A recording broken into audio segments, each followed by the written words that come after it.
राघव ने जब अपने पापा को सुनहरी विद्या से पूरी तरह स्कैन किया तो स्कैन करने के दौरान उसने पाया कि उसके पापा के हार्ट में सीवियर ब्लॉकेज था, जिसकी वजह से ही अचानक उन्हें दौरा पड़ा और वो गिरकर तड़पने लगे।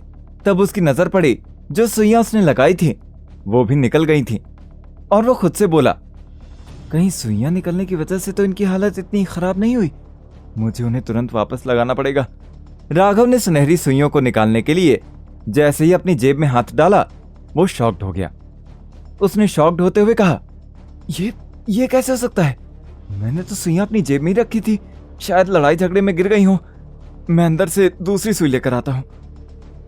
राघव सुइयां लेने अंदर जाने लगा, पर तब तक भीड़ में से एक आदमी ने कहा, भाइयों, ये लड़का अपने पिता को हॉस्पिटल भेजना ही नहीं चाहता। लोग गुस्साते हुए कहने लगे, नहीं नहीं, हम सुरेश जी को तुम्हारे साथ नहीं जाने देंगे। तुम्हारा कोई भरोसा नहीं है, तुम अकेले में ना जाने उनके साथ क्या कर दो। भीड़ अब पूरी तरह से पागल हो चुकी थी। लोगों ने धक्का मारकर राघव को पीछे ढकेल दिया और सुरेश शर्मा को फिर से स्ट्रेचर में लिटाकर एम्बुलेंस पर बिठाकर हॉस्पिटल के लिए भेज दिया, जबकि कुछ लोगों ने राघव को कसकर पकड़े रखा था। राघव चाहकर भी खुद को छुड़ा नहीं पा रहा था। वो जब तक खुद को छुड़ा पाता तब तक एम्बुलेंस वहां से जा चुकी थी। किसी तरह कोशिश करके राघव जब भीड़ की चंगुल से आजाद हुआ तो वो वहां ऑटो टैक्सी को रोकने की कोशिश करने लग गया। राघव को बिल्कुल भी अंदाजा नहीं था कि जब वो इस तरह से भाग रहा था तो वहां उसके पीछे एक आदमी काला चोगा पहने उसके पीछे ही चल रहा था। हालांकि उसे राघव की स्पीड मैच करने के लिए उसकी तरह भागने की जरूरत नहीं थी। वो बस लगातार राघव के पीछे था।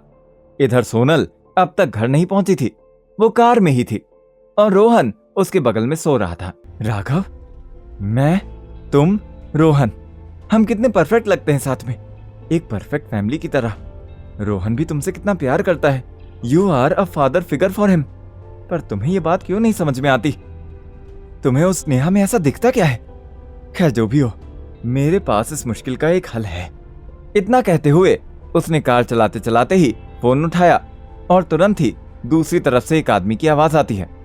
हेलो। उसकी आवाज सुनकर इससे पहले कि वो कुछ बोलती, सोनल ने बगल में बैठे रोहन की तरफ देखा कि वो सो रहा है या नहीं।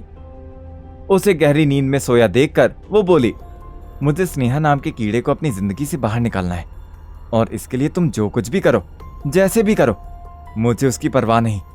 हाँ, लेकिन इस बात का जरूर ध्यान रखना कि ये बात राघव को पता नहीं चलनी चाहिए। मैं तुम्हें स्नेहा की फोटो और डिटेल्स भेजती हूँ। दूसरी तरफ खुराना निवास में बैठे बैठे अमन राघव के बारे में ही सोच रहा था। अमन ने बुदबुदाते हुए कहा, इस राघव ने तो मेरा सारा बना बनाया खेल ही बिगाड़ दिया। रोमी मलिक हैरान था कि इतना सब कुछ करने के बाद भी अग्रवाल परिवार की मदद किसने कर दी। इस समय रोमी उस दिन के बारे में सोच रहा था जब उसने अग्रवाल फैमिली के सारे अकाउंट्स सील करवा दिए थे और बिजनेसेस को बंद करवा दिया था। वो कुछ भी करके ईशा के कारण राघव से हुई अपनी बेइज्जती का पूरी फैमिली से बदला लेना ही चाहता था। इधर राघव एम्बुलेंस के पीछे पीछे भाग रहा था और रास्ते में उसे एक ऑटो भी मिल गया था और ऑटो वाले ने काफी जल्दी उसके और एम्बुलेंस के बीच की दूरी को पूरा कर लिया था। अब ऑटो रिक्शा और एम्बुलेंस दोनों के बीच की दूरी कुछ 50 मीटर ही बची थी। राघव बेचैन था कि किसी तरह जल्दी से वो एम्बुलेंस के करीब पहुंच जाए और एम्बुलेंस को रोक ले।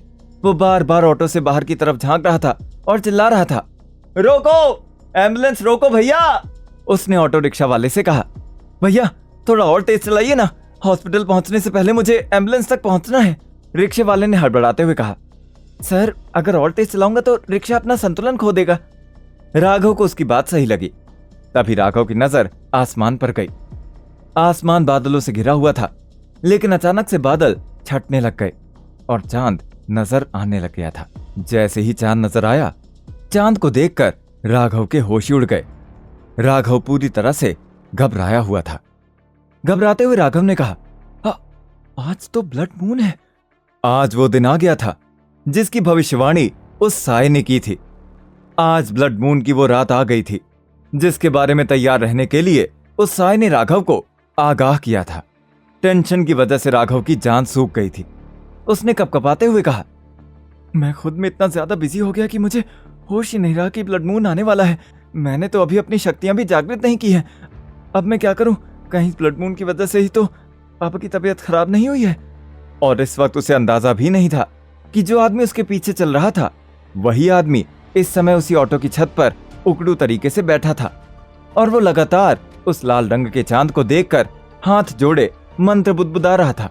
इधर राघव अपनी इस गलती से बुरी तरह से परेशान हो चुका था। अपनी निजी जिंदगी में वो इतना खो चुका था कि उसे वक्त ही नहीं मिला कि वो अपनी उन शक्तियों को जागृत कर सके जिनके होते हुए आज वो अपने पापा को ठीक कर सकता। अब मैं करूं तो क्या करूं? कैसे अपनी शक्तियों को जागृत करूं?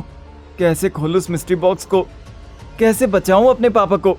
क्या राघव अपनी शक्तियों को जागृत कर पाएगा? क्या राघव अपने पिता को बचा पाएगा? क्या सोनल अपनी चाल में कामयाब हो जाएगी? इन सभी सवालों के जवाब जानने के लिए सुनिए एक लाचार दामाद से सुपर दामाद बनने की कहानी, शो सुपर जमाई में।